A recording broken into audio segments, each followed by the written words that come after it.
Good day and welcome to Predators Proclivity, where we look at data from the season for the NHL Nashville Predators and make comments upon it. I'm your host, Preston Proctor. All right, we're getting to the end of the season, and there are very few games left. This weekend, I'm a little under the weather. Apologize. I'm sucking on a cough drop. I apologize if it gets a little bit annoying. It's annoying for me.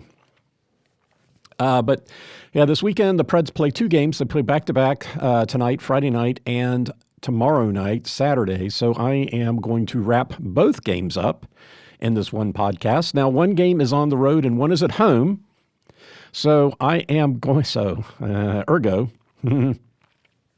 I am going to shorten up some of the data things at the end and just try to hit on a couple of relevant, very notable things that I've seen in the data for both home and away, instead of doing the maybe a little bit more long-winded description of it. So you may like it, you may not. That's what I'm going to do. And so here we go. Now, to kick things off, the Preds last played Tuesday, so it's been 3 days, and a lot has changed. A lot has happened in the NHL. So let me give you a quick playoff update. With the overtime loss against Winnipeg on Tuesday, Nashville secured a playoff spot. Wednesday, Edmonton beat Vegas, and Arizona beat Vancouver in overtime. So that ended up being a 3-point game, but Vancouver did lose. So Edmonton closed in on Vancouver by 1 point. Hard to, it's still possibilities that Edmonton could overtake Vancouver for the number one spot in the Pacific. On Thursday, the Kings beat the Flames, and they secured their playoff spot. They're 3 points ahead of Vegas. They have one less game left. They have 3, and Vegas has 4. Florida beat Columbus, moving with 1 point of Boston. They have one less game than Boston. Florida has 2. Boston has 3. The Jets beat the Stars and moved into second place in the Central, tying Colorado, but they do hold the tiebreak. It was a bad day for the Eastern Conference teams that were in playoff position because Washington lost to Buffalo, Toronto lost to New Jersey, Tampa Bay lost to Ottawa in a shootout, the Rangers lost to Philadelphia, Pittsburgh beat Detroit, and New York Islanders beat Montreal. So there were a lot of losing at the top of the Eastern Conference.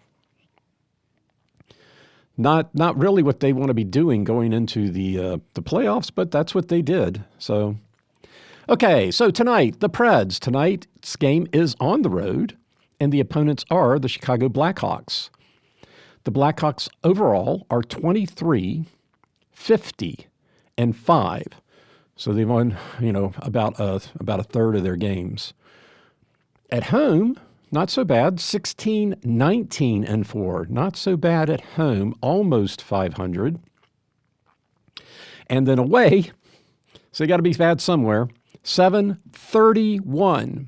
7-31 and 1 on the road. We're playing them in Chicago. So, it's still going to be a tough game. The Blackhawks are 8th in the Central Division. That would be last. They have 51 points, 22 points behind 7th place Arizona. They have 4 more points than San Jose, who beat Seattle last night. And that's for last place in the league, which holds a little bit of a wild card, not a wild card, but an advantage in the upcoming draft.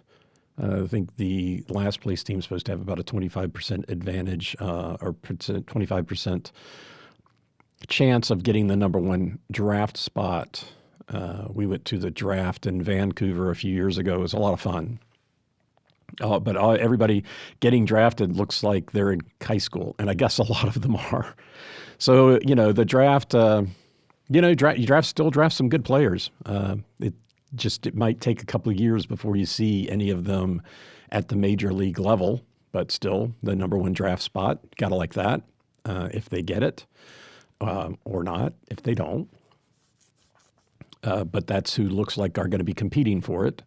San Jose and tonight's opponent, the Chicago Blackhawks. Okay, for last in the league. There's the Blackhawks are 6 points behind Anaheim. So many games left. I doubt Chicago. It's not like you can subtract points. So I don't know. San Jose won the other night. I mean, I guess if they go on a winning streak here at the end of the season, they could overtake Chicago, but that's not what this broadcast is about. We're playing Chicago tonight in Chicago. Chicago is 4-6 in their last 10 games. They have lost 2 in a row. After Nashville, they've got a wonderful schedule, all of which have playoff ramifications. They play Carolina, Vegas, and L.A. The last 2, Vegas and L.A., are on the road. Carolina, Vegas, and L.A. So if they get hot after tonight, they could make some people's entry into the playoffs a little difficult. Tonight's game is the first of a 2-game homestand for the Blackhawks. As say they play Nashville tonight, and then next they play Carolina at home. Heading into the trade deadline, the Blackhawks did make one trade. They traded with Nashville. Nashville got forward Anthony Beauvillier. He's been a good player for the Preds. Nashville gave up a 5th rounder this year, 5th round 2024, for forward Anthony Beauvillier. Okay, so that's Chicago. On Saturday night, the game is at home, and the opponents are the Columbus Blue Jackets. They are 26, 42, and 12 overall at home. Who cares? They're 16, 19, and 5, similar to Chicago. On the road, which is what they will be doing, they are 10, 23, and 7. So not a good road team. Let's hope that continues. The Blue Jackets are last, 8th in the Metropolitan Division with 64 points. They are 17 points behind 7th place New Jersey, who has been eliminated from playoff consideration.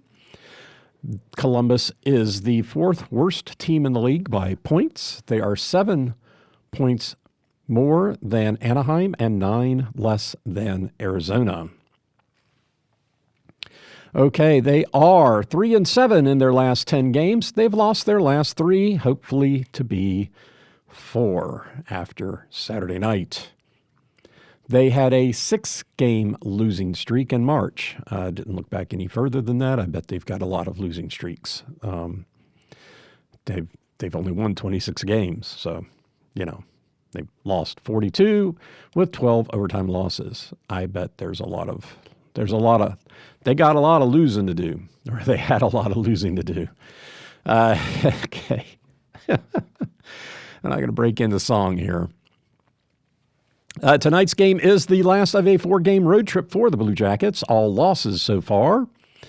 After tomorrow night, they have 1 game left. They play Carolina.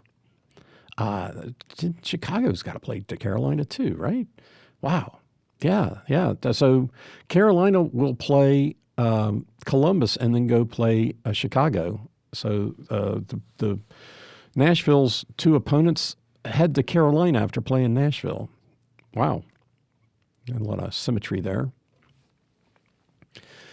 The Blue Jackets did make 3 trades at the trading deadline. They traded with Boston. They received defenseman Jakub Zaboril and a 3rd-round 2027 draft pick for defenseman Andrew Peeke. I think I'm saying that right. They traded with St. Louis. They got goaltender Malcolm Subban, who was sent to the minor leagues, for future consideration, which If you don't know or remember what that means, it means they'll figure it out in the future what they're going to do about that. But they sent Subban to, Columbus got Subban from St. Louis, and St. Louis and Columbus will figure out in the future what St. Louis gets for that. Okay, that's the way they do it. Now, the last trade was with the New York Rangers. They traded forward Jack Roslovic for a conditional fourth round 2026 pick.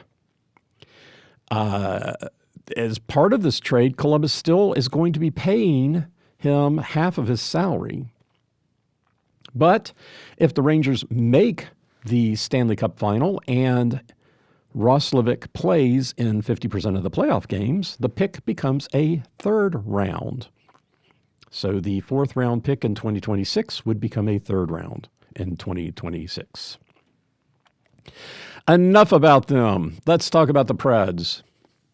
The Preds are 45, 29, and 5.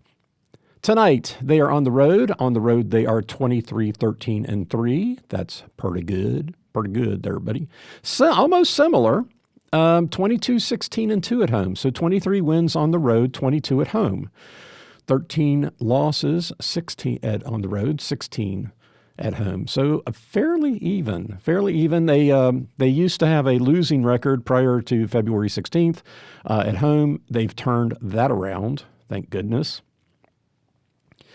So now they are just about as dangerous at home as they are on the road, which is a good place to be going into the playoffs. In their last 10 games, the Preds are 5-4-1, hit a little bit of a bad stretch here. They did win their last road game, which was in New Jersey, 3-2 in a shootout. The games this weekend do alternate away and home, and then with the next and last game of the season will be in Pittsburgh. So the Preds are on the road in Chicago tonight. Tomorrow night they are home playing Columbus, and then they go to Pittsburgh to finish off the season. Pittsburgh is still trying to get into the playoffs, so that could still be a dangerous game, unless they. I guess that by that time they may have been ruled out from the playoffs and just give up. Wouldn't that be something? Not betting on it. The Preds are fourth in the Central Division with 95 points. They are 9 points behind. Now it's third place Colorado, not Winnipeg. Remember, they are tied with Winnipeg having the advantage. Dallas is on top with 109 points, followed by Winnipeg at 104. Winnipeg has both the regulation wins and regulation overtime win advantage. Dallas has one less game than Winnipeg, Colorado, and Nashville. All of those have 3 games remaining. Dallas has all but wrapped up the top spot. Colorado has the tiebreak advantage on Dallas, as does Winnipeg, but with a 5-point lead, 3 games left, it's almost a certainty. They could have wrapped it up if they had won last night, but they managed to lose somehow.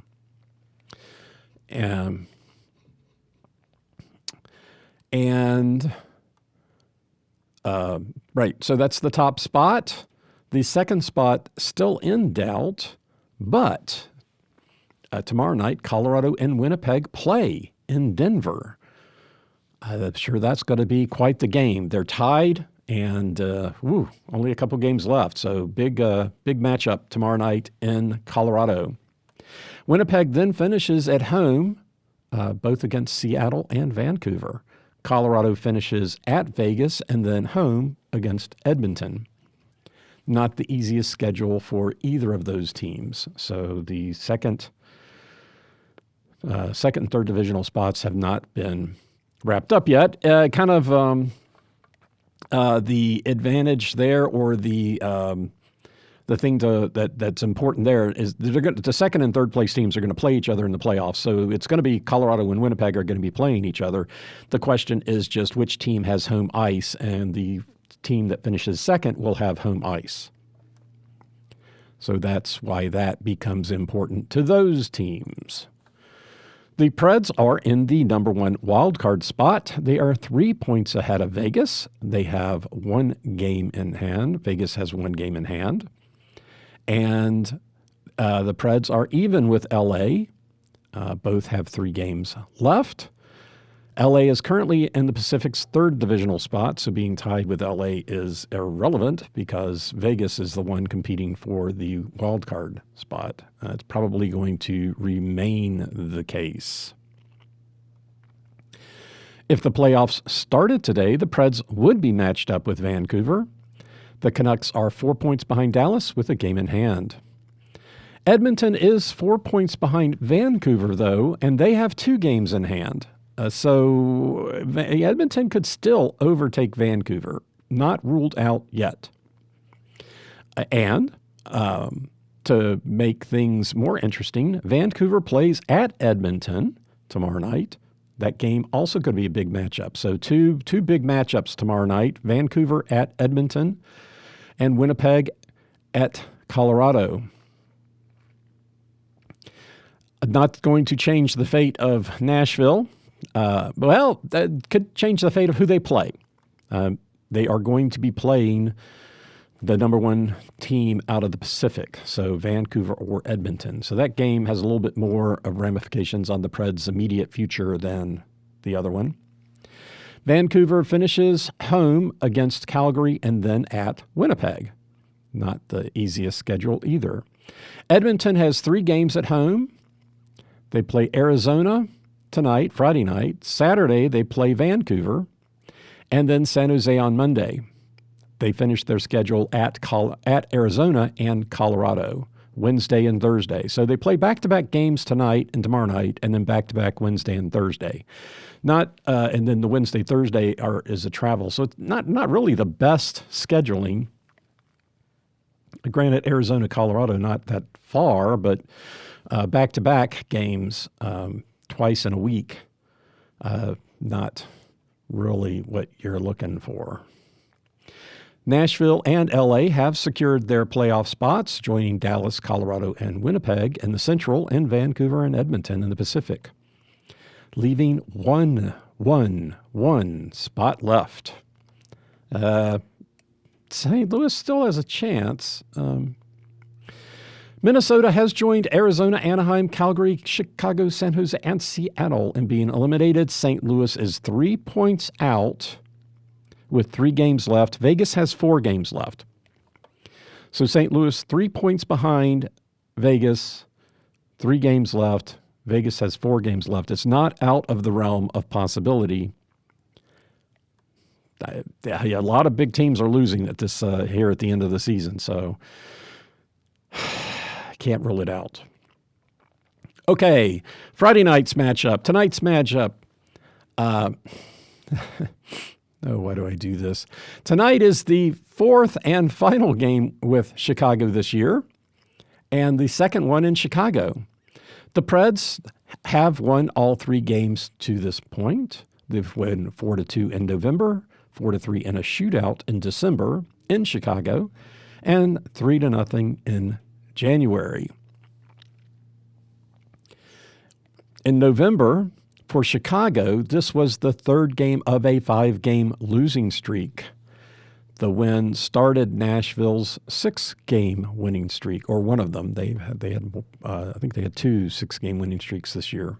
But that was the first one. Started their first 6-game winning streak. In December, the loss for Chicago was the last of a 4-game losing streak. And the Preds, it was the second of a 3-game winning streak. In January, again, the 3rd loss of a 5-game losing streak for Chicago. A little symmetry there. Second of a 2-game winning streak for the Preds. I'm not going to say anything. I just want the Preds to go into Chicago and come away with a win. I don't want to jinx it.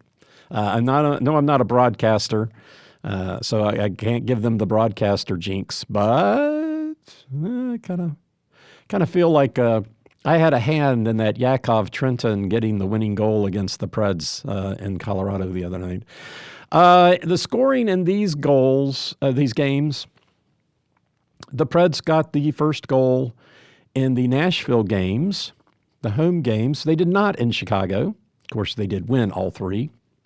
It was a shootout, though. The game that they did not get the first goal on the road was a shootout win. November, they won the first and tied the second and third. And in December, they lost the first, won the second, tied the third. That was the game that they did not get. That was the game in Chicago. They did not get the first goal, and they lost the first period. But they won the second, tied the third. In January, they won the first and third and tied the second. If you win two periods, you tend to win the game. Chicago enters the game, shockingly, on a 2-game losing streak. The Preds, on the other hand, did lose their last game in overtime to Winnipeg. So this is the first time they have met Chicago when they were not on a winning streak.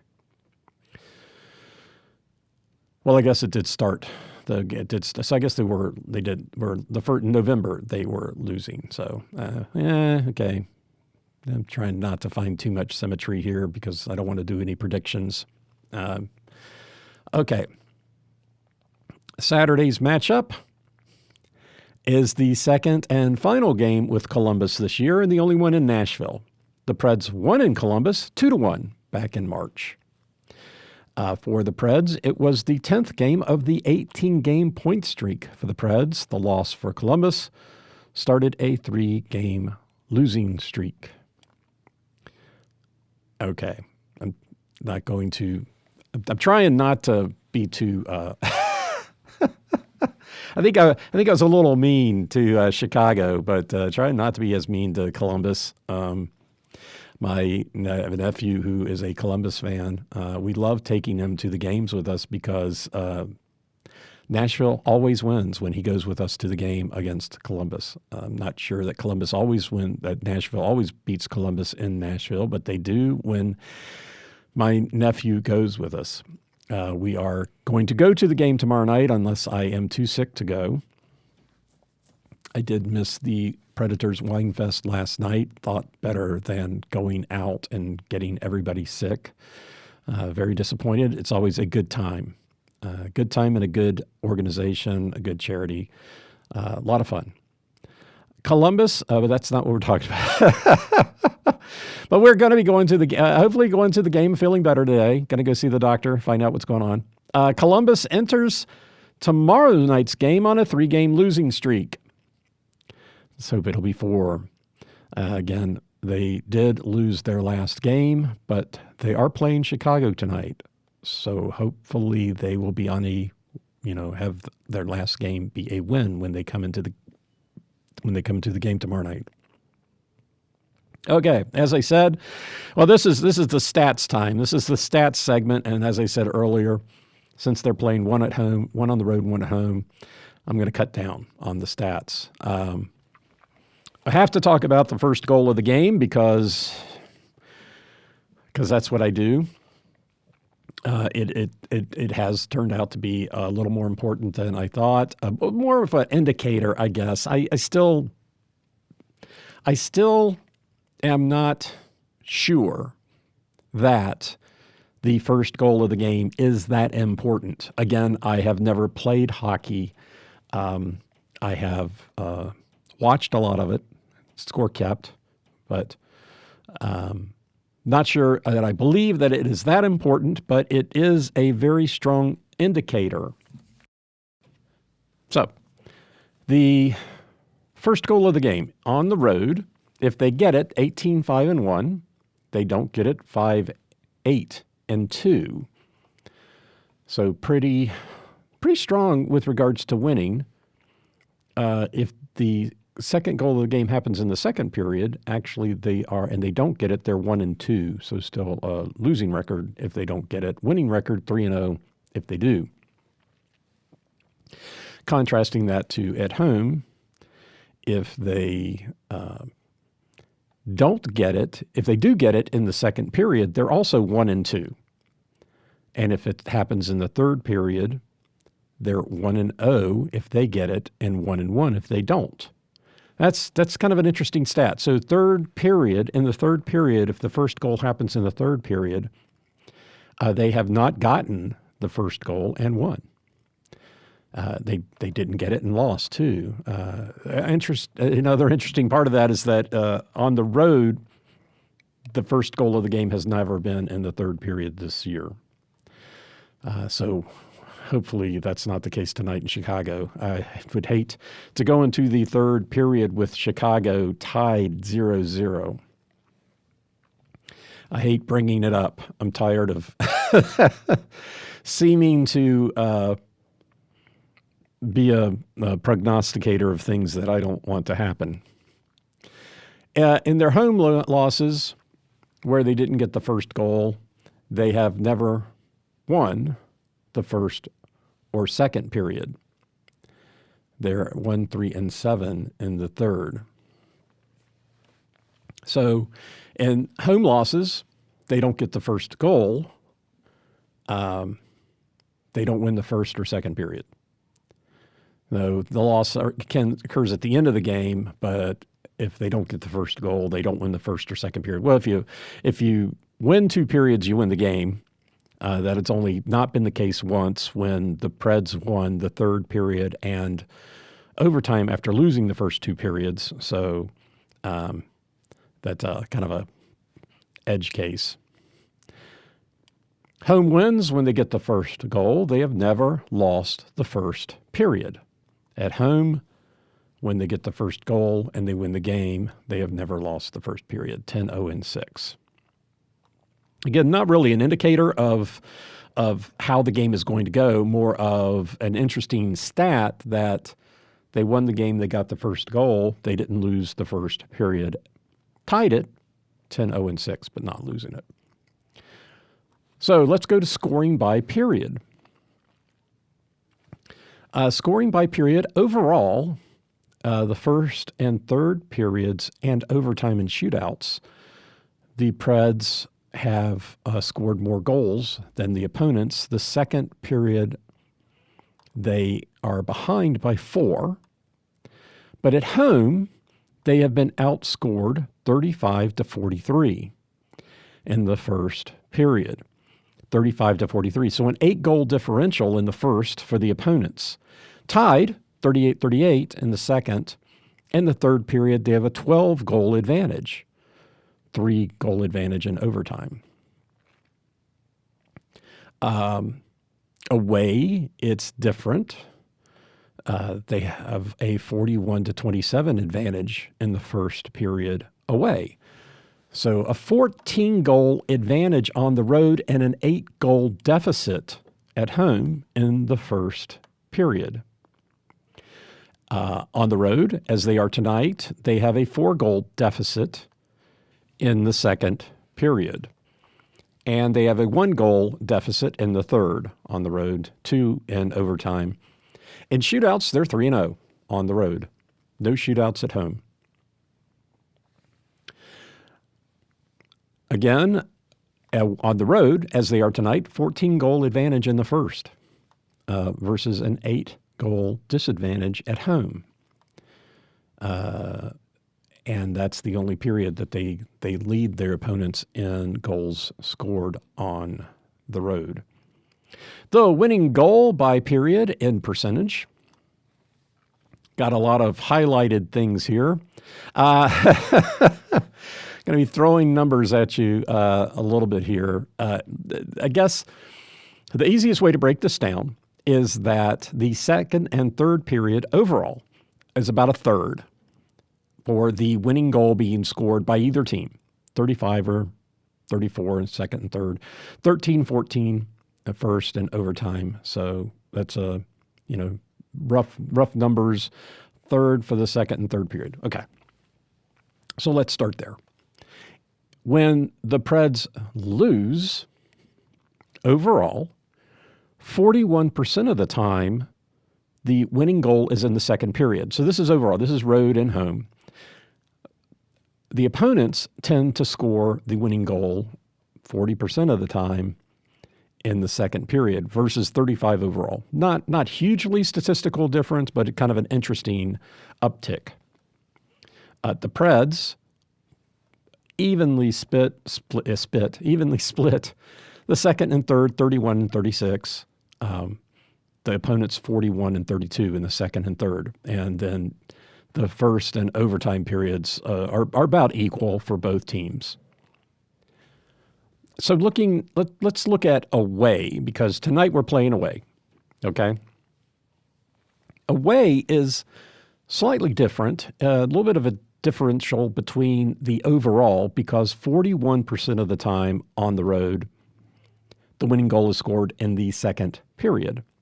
The third period stays a third, and that's where we get the shootout goals get 8%. So they take some of the percentages away, but 41%, the winning goal is going to be scored in the second period, which is interesting because 63%, it's the opponents in the second period. So the second period, the opponents score the winning goal 63% of the time. Or that's not the right way to say it. When the opponents win, 63% of the time, the winning goal is scored in the second period. 63%. That's remarkable.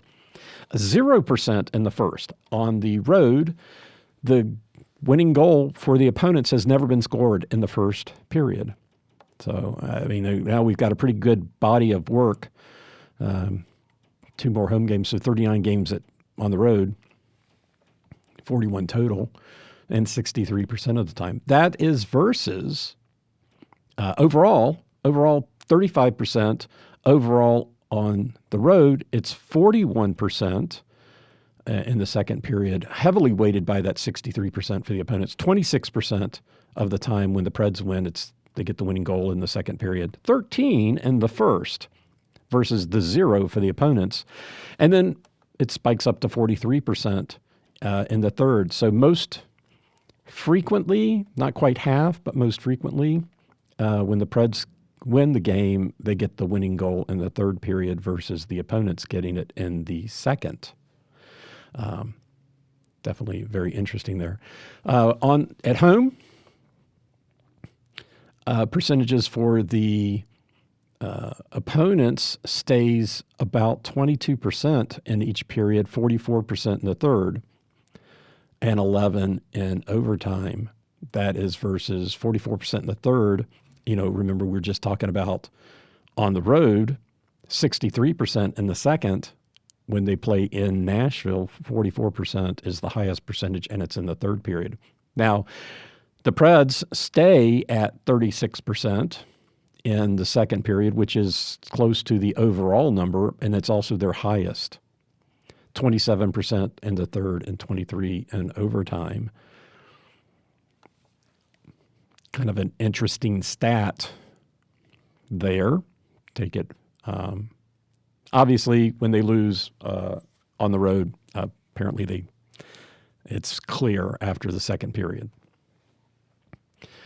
Okay, another interesting, and the last one. I'm kind of losing a little bit of steam here. I guess I'm not feeling as good as I thought I was. But let me try to pick up the energy here. Sorry about this. I changed the format on how I give myself the information, and I've been kind of struggling with that a little bit too today. But if they tie the third period, okay, one of the things I've been looking at is how do they get to certain situations. Interesting. Earlier in the season, I was talking about they have this propensity to tie the second period or to lose the third, and then I started thinking, okay, well, how did they get there? How did they get to that position? And so one of the interesting things that I saw was when the third period is tied, And this is where it comes down, again, to a little bit of a difference between home and away. So I'm looking for those things where there's a noticeable difference. If they're 35% here and they're 34% there, that's not statistically relevant. The 41% overall winning goals being scored in the second and 63% for the opponent. Now that's with the 39 games in hand, that's statistically relevant. That really jumps out at me. That's huge. 63% of the time, right? So that's the kind of thing I'm looking for. One thing I saw, when they tie the third period, coming into that third period, so this is 23 times, which is it's not a bad data set. Coming into the third period, they are 8, 7, and 8. Okay, so they have been winning 8 times, losing 7, and they were tied 8. Okay, obviously, if they're losing and they losing after the second intermission, and then they tie the third period. If they're winning at that point, they're going to win. If they lose, they're going to lose. Right? Tie, they go to overtime. Right? That's how it's going to work out. But tying the third period. So when 8, 7, and 8 overall. At home, it's 1, 7, and 3. 1, 7, and 3. So when they tie the third period at home, only once have they been winning. Only once have they been winning when they tie the third period. 7 losing and 3 at home. So, of course, the 1 win becomes a win. The 7 losses become losses. And then the 3 ties, they're 2 and 1. So, so when they tie the third period, overall they're 3 and 8, right? Not great. But on the road, completely different. 7, 0, and 5. 7, 0, and 5. So when they tie the third period and they're on the road, 7 times they're winning and 5 times they were tied, right? And the ties split 3, 0, and 2. So the 5 ties on the road, when they tie the third period, they've won 3 in overtime and they lost. They get 2 overtime losses. So, I think that's just really, really kind of an interesting difference between home and away, which the sort of thing I've been looking for. And now that's what I've got. It's not the only thing I've got, but it's the only thing I'm going to be talking about. I'm going to wrap this up now. Okay. Once again, it is Friday, April 12th, 2024. The Preds are in Chicago to play Chicago, who has a decent home record. They are last in their division. They have very little to play for, which means the team is, whatever team players they brought up are auditioning for next year. So they could be very dangerous. And then tomorrow night, we are at home back here in Nashville playing Columbus. Again, not a very good road team. Hard to say, though, because the same thing. They could have brought up players and be playing players that they don't normally play. Could be very dangerous because playing people that are going to be playing hard and we maybe not necessarily have a good body of work on understanding how they're going to play. I think both of these games are very dangerous for the Preds. The Preds need to keep up the work of winning. They don't need to be going into the playoffs, with some losses. And then they've got Pittsburgh coming up, and that's going to be a tough game. They are in the number 1 wild card spot. They have earned a wild card position. But now's the time to get into playoff mode. And they have been for the last couple games because they've been working hard to get into a playoff spot. Tonight, Chicago in Chicago. Tomorrow night, Columbus at home. The last game of the year in the regular season in Nashville. Let's go Preds. Let's get 2 wins, and then we can go into Pittsburgh and beat the Pens and head into the playoffs. Uncertain who we're going to be playing, but let's head into the playoffs strongly. Okay, thanks for listening. I'm Preston Proctor, and you've been listening to Predators Proclivity.